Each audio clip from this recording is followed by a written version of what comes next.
अस्सलाम वालेकुम। मेरा नाम आसिफ सलीम चीमा है और मैं तकरीबन 26 साल से मार्शल आर्ट के इस शोबे से वाबस्ता हूँ और इस वक्त मैं ब्लैक बेल्ट 6 डिग्री हूँ और यहाँ पर अपनी एकेडमी रावलपिंडी के अंदर पीपल्स कॉलोनी में अपनी एकेडमी चला रहा हूँ। मेरे जो टीचर हैं grand master doctor Rizwan Hussain उनका नाम है और वो भी रावलपिंडी के ही हैं और तकरीबन उनको भी 40 से 45 साल हो गए इस फील्ड में। अच्छा, अपने स्टूडेंट लाइफ का कोई वाक़या बताएं मार्शल आर्ट के लिहाज से। सोचना पड़ेगा सर।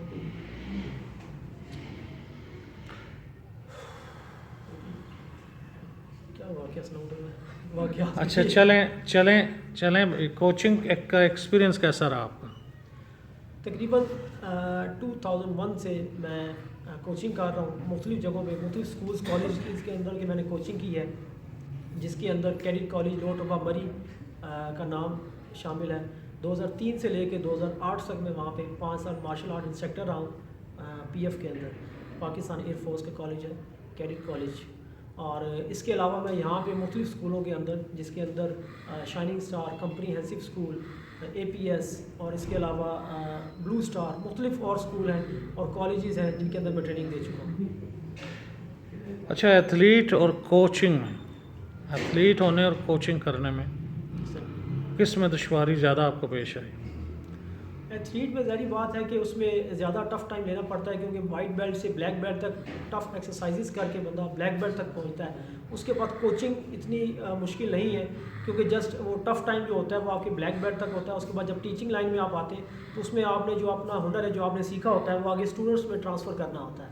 तो मैं ये समझता हूँ कि जो ट्रेनिंग जो है, जो आपकी स्टूडेंट लाइफ है, वो ज़्यादा टफ़ होती है।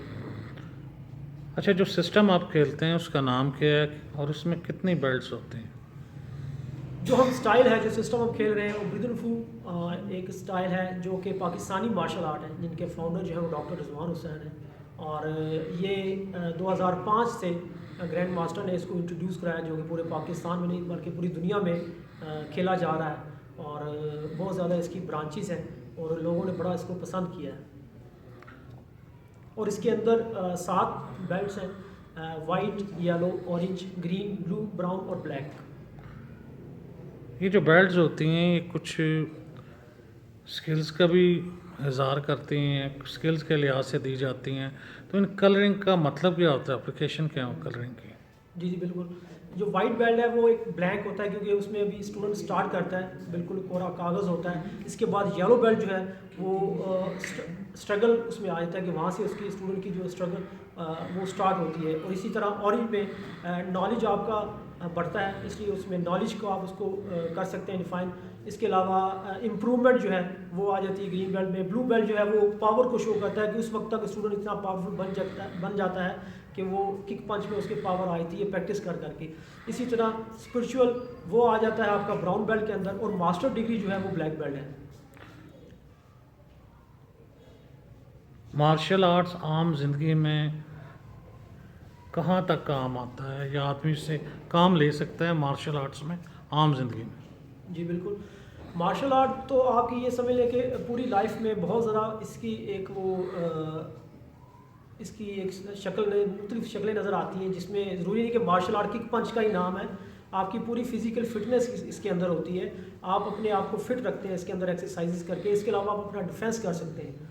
और मेरे टीचर कहा करते हैं कि अगर मार्शल आर्ट आपने सीखना है तो उसका फ़ायदा तभी होगा जब अपनी जान माल इज़्ज़त की हिफाजत और दूसरों की जान माल इज़्ज़त की हिफाजत कर लें, तब मार्शल आर्ट का फ़ायदा है। अदरवाइज़ अगर आप शो मिनट के लिए मार्शल आर्ट सीख रहे हैं कि मैं किसी को दिखाऊंगा, तो इसका कुछ फ़ायदा नहीं है।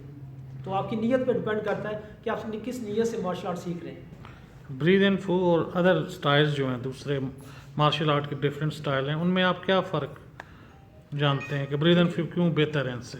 जी एक तो फ़र्क इसमें यह है कि पाकिस्तानी मार्शल आर्ट है ब्रीद एंड फू, इसमें हमें फ़ख्र है कि पाकिस्तान का फ़्लैग, अगर बाहर के मुल्क जाते हैं तो वहाँ हमारे सर पर पाकिस्तान का फ़्लैग होता है। इसके अलावा इसकी जो सेल्फ डिफेंस टेक्निक्स हैं, जो कि डिफरेंट जगहों पे आपको यूट्यूब पे अगर आप जाकर देखें और वहाँ पे ब्रीद एंड फू मार्शल आर्ट टेक्निक्स लिखें तो बेताशा टेक्निक्स आपके सामने आ जाएंगी।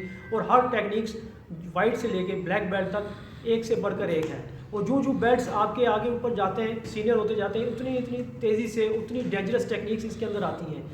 जैसे कि अगर मैं जिक्र करूँ बाकी स्टाइल के अंदर एक टेक्निक अगर आप करते हैं तो वो जस्ट ब्लॉक होगा, लेकिन इसके अंदर ब्लॉकिंग भी है और अटैकिंग भी है और इसके अंदर लॉक्स भी बहुत ज़्यादा हैं, तो इसलिए ये बेहतर है बाकी मार्शल आर्ट्स की निस्बत। कितनी एज के बच्चे को मार्शल आर्ट सीखना चाहिए? मार्शल आर्ट्स में कोई एज लिमिट तो नहीं है। अगर बच्चा भाग दौड़ लेता है 4 साल 4.5 साल से वो स्टार्ट कर सकता है, और इसकी कोई लिमिट भी नहीं है कि एक 50 साल का अगर एक है या 60 साल का बुजुर्ग है और वो करना चाहता है तो उसमें कोई वो नहीं है, वो हल्की फुल्की एक्सरसाइज करके मार्शल आर्ट की ट्रेनिंग ले सकता है, तो इसमें कोई एज की लिमिट नहीं है।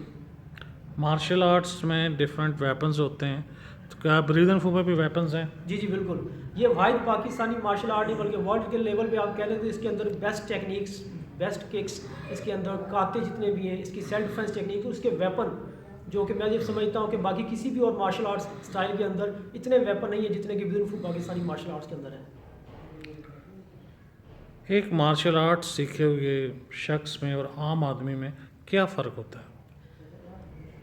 ज़मीन आसमान का फ़र्क है अगर देखा जाए तो, क्योंकि एक आम आदमी जो है वो अगर बाहर उसकी फ़ाइट होती है वो सिर्फ अपने हाथों से लड़ता है, उसको किकों का इस्तेमाल, टांगों का इस्तेमाल करना नहीं आता। लेकिन मार्शल आर्टिस्ट ये समझ ले उसके 4 हाथ होते हैं, वो अपनी टांगों से भी उसी तरह अटैक कर सकता है जिस तरह वो हाथों से करता है। तो एक मार्शल आर्टिस्ट ये समझ ले कि 2-3 लोगों के बराबर होता है अगर वो सही मार्शल आर्टिस्ट है तो।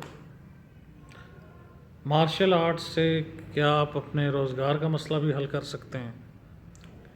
जी, अगर आप इसके अंदर अच्छी ट्रेनिंग करते हैं और अगर आपकी गेम जो इतनी अच्छी है कि लोग आपकी मार्शल आर्ट्स की टेक्निक्स और आपकी ट्रेनिंग से इतने मुतासर होते हैं तो अपने बच्चों को आपके पास दाखिल कराते हैं। उसके लिए ज़रूरी है कि आपका ब्लैक बेल्ट होना ज़रूरी है। ब्लैक बेल्ट से पहले आप किसी को ट्रेनिंग नहीं दे सकते, मास्टर डिग्री आपके पास होनी चाहिए। फिर आपके पास इतनी किक्स की वैरायटी, किक्स, पंच, ब्लॉक्स और बाकी सारी चीज़ें जिसमें वेपन्स भी आते हैं, ये सारी चीज़ें मिलाकर एक अच्छा मार्शल आर्टिस्ट बनता है, तभी लोग देखते हैं आपको और तब आपके पास बच्चों को एडमिशन कराते हैं। तो मैं ये समझता हूँ कि अगर आप अच्छे मार्शल आर्टिस्ट हैं तो इससे आप अच्छा अपना रोज़गार भी कमा सकते हैं। ये जो गली गली में पत्थर उठाओ ब्लैक बेल्ट निकल आता है, यानी जेली ब्लैक बेल्ट्स,